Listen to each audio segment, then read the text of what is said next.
Olá pessoal, sou Lucas Maciel, advogado e professor, e aqui é o canal em que nós discutimos temas relacionados ao mundo do direito.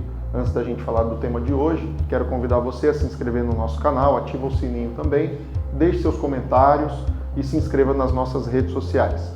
Hoje nós vamos falar sobre um tema relacionado ao direito do trabalho, que é a questão de uma empresa que foi condenada a reintegrar uma empregada com um PCD porque ela não contratou outra pessoa no lugar PCD também para substituí-la.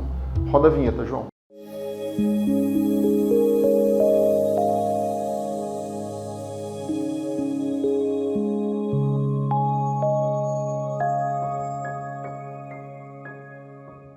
Bom, pessoal, como nós mencionamos, hoje nós vamos tratar de um assunto relacionado ao direito do trabalho, mas que também é um assunto muito interessante porque lida com um tema bastante sensível, a gente sempre trata aqui no nosso canal sobre isso, que é a questão da pessoa com deficiência. Nós temos uma legislação muito interessante dos anos 1990, que tem uma redação muito interessante, que é a questão das cotas, em que as empresas são obrigadas, a partir de um determinado número de empregados, a ter um número percentual de empregados com deficiência. Então, essa cota, ela respeita um percentual a partir de 100 empregados que a empresa tenha. E o que acontece? As empresas são obrigadas a terem esse percentual sob pena de terem sanções administrativas, judiciais, que colocam aí esses trabalhadores que muitas vezes estão à margem dentro da realidade das empresas, deixando de serem pessoas que muitas vezes são invisíveis à sociedade. Então é uma legislação interessante que tem como grande objetivo aí tornar essas pessoas ativas no mercado de trabalho, poderem ter o seu próprio rendimento, o seu próprio dinheiro, e isso faz com que eles tenham dignidade. Então esse é um grande objetivo da lei e que as empresas devem seguir. É evidente que as pessoas com deficiência elas devem realizar atividades compatíveis com as suas possibilidades.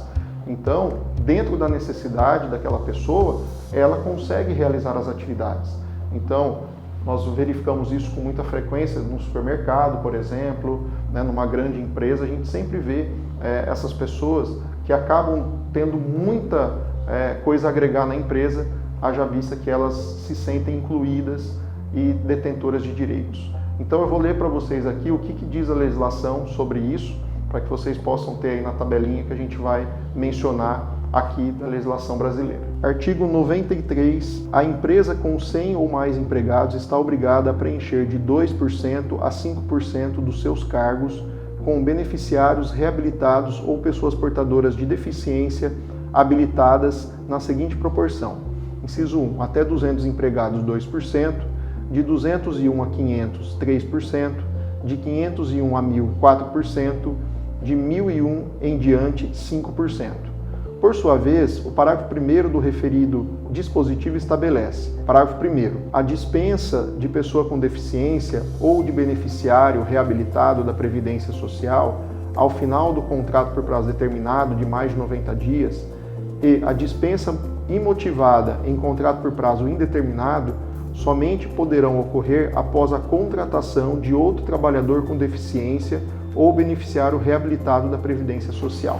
No caso em tela, como a gente vem mencionando, essa empresa, portanto, que nós estamos mencionando, ela mandou embora esse empregado com deficiência, mas não recontratou o outro no lugar com as mesmas características. E por esse motivo, esse empregado que havia sido mandado embora entrou judicialmente na Justiça do Trabalho e pediu a sua reintegração.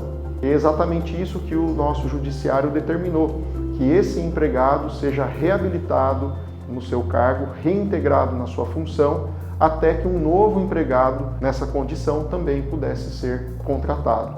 Isso para manter as cotas. A empresa até argumentou que decorria de um TAC, que esse TAC já havia sido cumprido, porém o Poder Judiciário foi muito enfático e disse que deveria ser mantida a redação clara do parágrafo 1º do artigo 93 já lido. Eu vou ler aqui para vocês rapidinho as razões pela qual o tribunal considerou válida o pedido do empregado, para que vocês tenham uma noção de quanto isso é impactante e importante no dia a dia. Ao analisar o caso no TRT, a relatora desembargadora Thaís Verrastro de Almeida rejeitou os argumentos da empregadora, reforçando que restou comprovado que não houve a contratação de outro funcionário PCD no lugar. Além disso, ressaltou que o TAC firmado com o MPT não isenta a empresa de cumprir a obrigação legal. Abre aspas, o fato de existir o termo de ajuste no que se refere ao preenchimento das vagas, outras em aberta, não justifica, repiso, a dispensa da autora sem antecedente renovação, afirmou. A magistrada também reconheceu o direito ao pagamento de horas extras, considerando comprovada o aumento da jornada de trabalho. O pedido das Moraes, contudo, foi rejeitado por falta de provas de discriminação. Acompanhando o entendimento, o colegiado manteve a sentença que declarou nula a dispensa, determinando a reintegração da trabalhadora com o pagamento de salários, 13º, férias, acrescidas de 1/3 e FGTS. Por esse motivo, é de grande importância que as empresas fiquem atentas a essa questão e também os empregados que passarem por uma situação como essa. Se você é um empregado com essa característica, você é PCD, e você foi mandado embora, observe se outro empregado foi contratado no seu lugar com as mesmas características. Se outro empregado com deficiência não foi colocado no seu lugar, você tem direito à reintegração no seu cargo, até que a empresa encontre outro empregado com as mesmas condições. Isso dá uma aplicação forte para a legislação e deixa claro o papel importante do Estado na inclusão das pessoas com deficiência, para que elas também tenham dignidade, participem do mercado de trabalho com as mesmas condições. Então esse foi o nosso vídeo de hoje. Agradeço a atenção de todos. Até o próximo.